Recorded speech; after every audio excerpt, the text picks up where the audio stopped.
2025 সাল তো শেষ হয়ে গেল। 2025 সালটা তোমাদের কাদের কেমন কেটেছে অবশ্যই কিন্তু কমেন্ট করে জানিও। আর আমার কেমন কেটেছে চলো তোমাদেরকে একটুখানি বলি। আমার তো 2025 সালটা মোটামুটি ভালোই কাটছিল প্রথম দিকে, কিন্তু মাঝামাঝি এসে খুব একটা ভালো কাটেনি। মাঝামাঝি এসে এত পরিমাণে খারাপ কেটেছে 2025 সালটা যে বলার কথা না, খুবই খারাপ কেটেছে। আর 2025 সালে কিছু কিছু মানুষের কাছে আমি এত ভালো হয়েছি, মানে খুব ভালো কথা শুনেছি আমার নিয়ে, ভালো ব্যবহার পেয়েছি।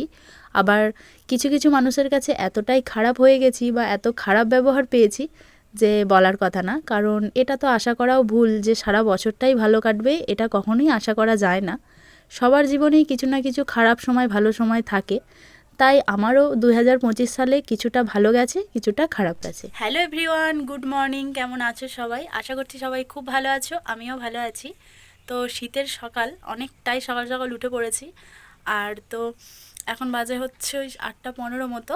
তো উঠেই আগে দেখো বিছানাটা গুছিয়ে নিয়েছি সুন্দর করে। সকাল সকাল উঠেই বিছানাটা না গোছালে যেন ঘরটা অগোছালো লাগে, তার জন্য উঠেই আগে বিছানাটা গুছিয়ে নিয়েছি। এখনও ব্রাশ করা হয়নি, এখন ব্রাশ করব, তারপরে চা খাবো, তারপরে বাইরের যা কাজকর্ম আছে সেগুলো করব। আর এই যে দেখো বিছানাটা সুন্দর করে গুছিয়ে নিয়েছি। তো চলো এবার বাইরে যাই। এবার বাইরে গিয়ে যা যা কাজকর্ম আছে টুকটাক তোমাদের সাথেও শেয়ার করব, তারপর রান্নাবান্না আছে সেগুলোও করব। তো চলো দেখতে থাকো, আশা করছি ভিডিওটা তোমাদের ভালো লাগবে। একেবারে ব্রাশ করার পর চা খেয়ে নিয়েছিলাম, তারপরে এসেছি হচ্ছে রান্না করতে। আজকে কি কি রান্না করব চলো তোমাদের সাথে সেটাই শেয়ার করি। আজকে না আমার ভীষণ একটা পছন্দের খাবার রান্না করছি, লুচি আর আলুর দম। তো সবার ফার্স্টে আলুর দমটাই করছি। আর এই শীতকালে আলুর দম লুচি খেতে, মানে গরম গরম লুচি আলুর দম খেতে তো ভীষণই ভালো লাগে। আর তোমাদের কার কার লুচি আলুর দম খেতে ভালো লাগে অবশ্যই কিন্তু কমেন্ট করে জানিও।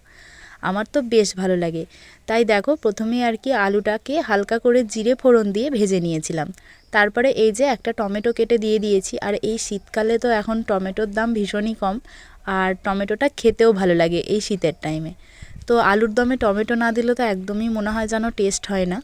তো একটা টমেটো দিয়ে হালকা করে আর একটু ভেজে নিয়েছি। তারপরে এই যে আদা বাটা দিয়ে দিলাম অল্প করে, একটু হলুদ গুঁড়ো দেব, আর দেব হচ্ছে লঙ্কার গুঁড়ো ও জিরের গুঁড়ো। একদম হালকাভাবে বানাচ্ছি, বেশি মশলা দিচ্ছি না, একদমই হালকাভাবে, যেহেতু নিরামিষ বানাচ্ছি। আর আজকে আছে আমার ঠাম্মার একাদশী, তার জন্যই বানাবো লুচি আর আলুর দম। আমি সেইভাবে লুচি আলুর দম বানাই না একাদশীতে, একদম হালকা খাবার রাখার চেষ্টা করি, যেহেতু ঠাম্মারও বয়স হয়েছে। কিন্তু আজকেও আমি অনেকটাই হালকাভাবেই রান্না করেছি, কারণ ঠাম্মা আমার হাতে লুচি আলুর দম খেতে চেয়েছে, তার জন্য। অনেক দিন লুচি আলুর দম করা হয়নি। আর আমার হাতে লুচি আলুর দম খেতে আমার ঠাম্মাও ভীষণ পছন্দ করে, আর আমি তো নিজে ভীষণ পছন্দ করি, কারণ নিজের হাতে রান্না খেতে আমি মানে প্রচণ্ড ভালোবাসি।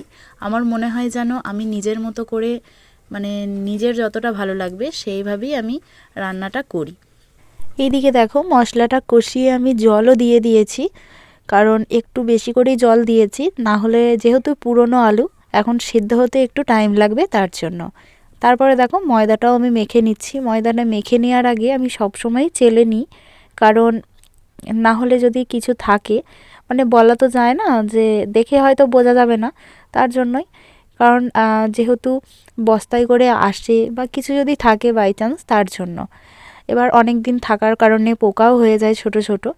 এবার কিছু ছিল না, তাও একবার ভালো করে চেলে নিয়েছিলাম।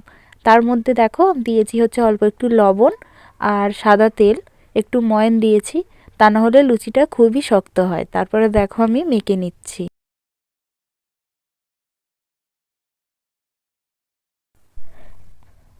একেবারে ময়দাটা মেখে নিয়ে আর কি ছোট ছোট করে গুচি করে নিয়ে সেগুলোকে বেলেও নিয়েছি, কারণ যেহেতু একা হাতেই সবটা করছি, তার জন্য আর কি বারবার আর কি ক্যামেরা অন করা বা ভিডিও করাটা না হয়ে উঠছে না। তো যাই হোক, একেবারে দেখো লুচিগুলো বেলেও নিয়েছি।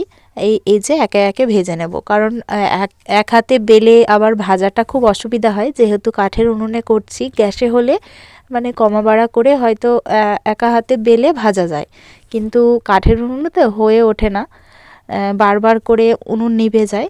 তার জন্যই আর কি একেবারে আমি কুলোর মধ্যে বেশি করে বেলে নিয়েছি। তো তাই একে একে ভেজে নিচ্ছি, এটা না অনেকটা তাড়াতাড়ি হয়। আর কাঠে রান্না করতে আমার ভালো লাগে না বলবো না, লাগে, কিন্তু এখন তো শীতকাল, এখন আবার অতটা কষ্ট লাগে না, কারণ শীতকালে কাঠের জালে রান্না করতে ভালোই লাগে, কিন্তু গরমকাল হলে মানে ভীষণই কষ্ট লাগে কাঠের জালে রান্না করতে। তো শীতকালের জন্য তো কাঠের জাল বেস্ট আমি বলবো, আর অনেকটা তাড়াতাড়ি রান্নাটা হয়েও যায়।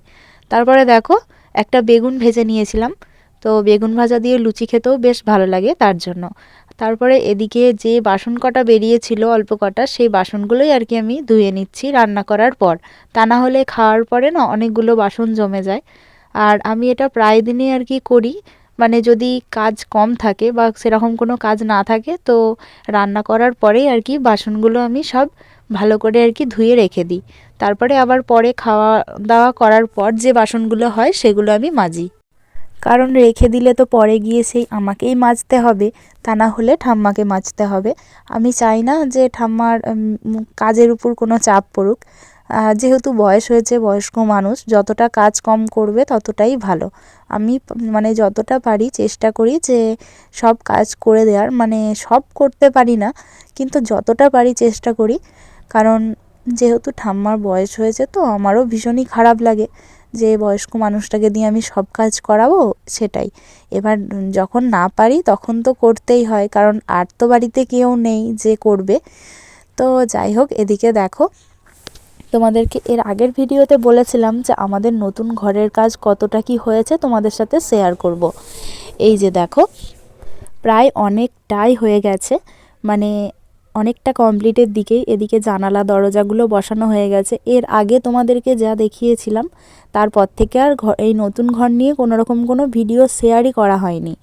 তাই ভাবলাম আজকে চলো তোমাদেরকে দেখিয়ে দিই। এই যে কিছু কিছু জায়গায় প্লাস্টার হতে এখনও বাকি আছে, আর অনেকটা জায়গায় কিন্তু প্লাস্টার হয়ে গেছে। এদিকে সব দরজা জানালা সব বসানো হয়ে গেছে, কিন্তু এখনও কাজ প্রায় অনেকই বাকি। এই যে দেখো ঘরে মানে বারান্দাতে দুটো দরজা করা হয়েছে, গেট করা হয়েছে আর কি, একটা সামনের দিকে মেন গেট আর একটা সাইড গেট। এই যে এটা হচ্ছে সামনের, আর এই সাইডেরটা সাইড গেট, আর এটা হচ্ছে ঘরের ভিতরটা। আর এই যে দেখো ঘরের ভিতরে না কি সুন্দর রৌদ্র আসে। এইদিকে একটা জানালা আর ওই সাইডে মানে দুদিকে দুটো জানালা করা হয়েছে। আরও একটা করা হয়েছিল ঘরের ভিতর দিয়ে, মানে বারান্দা দেখা যাবে এরকম একটা, সেইটা আর কি বন্ধ করে দেয়া হয়েছে। তো যাই হোক, এই যে এতটাই এখন কাজ হয়েছে, এখনও অনেক কাজ বাকি, কারণ এখনও ঘরের মেঝেতে সান হয়নি, এখনও অনেকটা বাকি। এদিকে এখনও প্লাস্টার হতে বাকি আছে। তো চলো তোমাদেরকে একটা জিনিস দেখাই। এই যে দেখো, দেখতে পাচ্ছ কলা বাগান, আমাদের বাড়ির পাশেই একদম পুরো কলা বাগানে ভর্তি কলা গাছ। আর এই যে এই সামনের গাছটা দেখছো, কলাটা পড়ে গেছে, এটা হচ্ছে সিঙ্গাপুরি কলা, আমাদেরই গাছ এই সাইডে।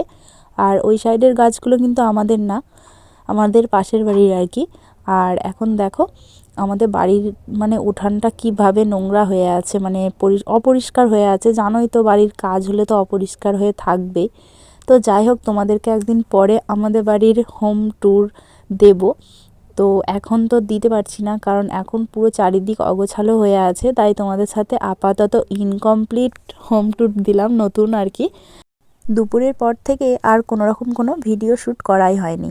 তো যাই হোক, একেবারে সন্ধ্যাবেলা চা আর লুচি নিয়ে বসেছি। লুচি হলে তো আমার আর কোনো কথাই নেই, আমার ভীষণই ভালো লাগে, চা দিয়েও লুচি খেতে আমি ভীষণ ভালোবাসি। তো যাই হোক, চলো ভিডিওটা এখানেই শেষ করছি, দেখা হবে নতুন ভিডিওতে। সবাই ভালো থেকো, সুস্থ থেকো, টাটা।